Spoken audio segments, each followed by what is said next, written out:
Well, another former Liberal, Kate Sullivan, has spoken out this week about sexual assault in federal parliament, breaking 37 years of silence to talk about what she says happened in a senator's office in the 1980s. One night he just grabbed me and started to make like he was going to molest me. Now, I struggled hard and really hard, and eventually let me go. And as I headed for the door, he spat the word bitch at me. And former MP Julia Banks says a cabinet minister in the Turnbull government ran his hand up her inner thigh at a function in the Prime Minister's wing of Parliament House. But it's not just these overt sexual advances that are undermining women in workplaces around the country. Julia Banks has also described the more subtle ways that women are belittled and diminished. She accuses the Prime Minister, Scott Morrison, of just that, portraying her as someone who couldn't cope with politics. You know, I'm challenging him, and his response was to sort of drag me through this sort of sexist spectrum narrative that I was this weak, over-emotional woman to the bully bitch. You know, that narrative was played all the way through. Well, Camilla Nelson has been delving into this for years. She's Associate Professor in Media at the University of Notre Dame. It's an insidious undermining, and it's very easy to do to women because there's this whole cultural history that associates women and emotion and women and madness, you know, the mad woman in the attic and all of those sorts of things. And so you can conjure up these pictures or these images and connotations in just a few deft words. I thought it was incredibly interesting to hear her talk about the way that she knew that Morrison's colleagues were allegedly backgrounding against her and that they were telling the media that she'd had an emotional breakdown. And they had sort of set the stage for Scott Morrison so that when eventually her story came out and the Prime Minister was asked to respond, all he had to do is say that he was reaching out to Julia. My first concern is for her welfare and well-being, and she's taking the time to ensure that is taken care of, and she has my support fully in that. So what am I doing right now? I'm supporting Julia. And suddenly it's this picture, oh, Julia Banks has had a nervous breakdown, she's not coping, oh gosh, she's going to have to leave the Parliament. And the Prime Minister becomes the saviour, the gallant white knight. The Prime Minister is the saviour. She's the hapless, helpless victim. And women, particularly women who are working in really serious, any job. I mean, it's not just really serious jobs, it's any job.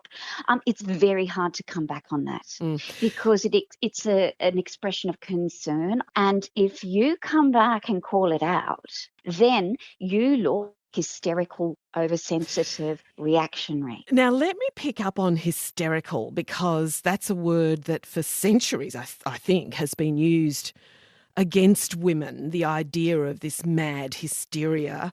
Of course, we could talk about hysterectomies, I suppose, here too. But I mean, and men can't be hysterical because they don't have wombs.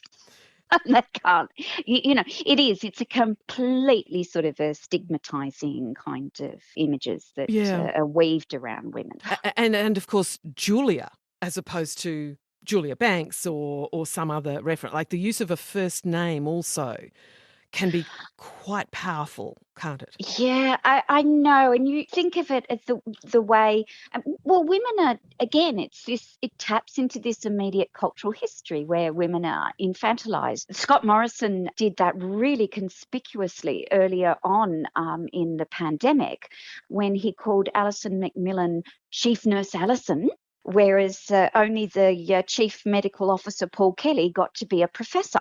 I mean, Alison Macmillan's a professor, but she's Chief Nurse Alison. And it makes women who are very credentialed, very senior, seem as if they're girls. And so let's go to Scott Morrison's response. The response from a spokesperson for the Prime Minister to Julia Banks' comments was that the Prime Minister had had several conversations with Julia Banks to understand what she was going through and that she had been offered support. I mean, these are the sorts of things that, in torrid times one expects of a leader, is it not?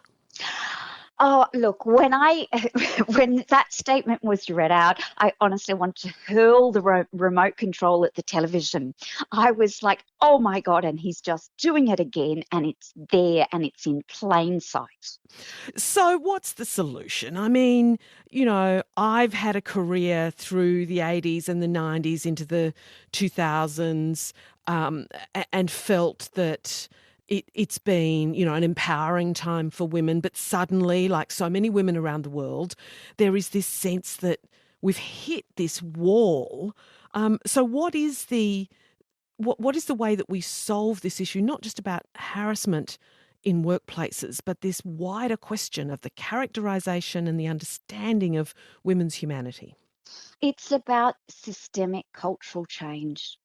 And cultural change is much harder work because it's lots of little micro behaviours that need to change if women are really going to progress to anything that resembles a real equality. As far as the Liberal Party is concerned, they're not getting women into the federal parliament. The states seem to be slightly different, but not that much, but certainly not in federal parliament. And I don't think that the Labor Party can claim that they're the white knights, but they've done better getting women up. And I think that you will find that women on that left side of politics will say that just the sheer numbers has changed the culture. It's not always going to be the case that the women are going to be women who you may agree with, or women who have a progressive agenda. But I do think that when the numbers are a little bit more even, the culture does change. And then when those power relations change and the culture changes, then there's more space for other people as well. Camilla Nelson from the University of Notre Dame.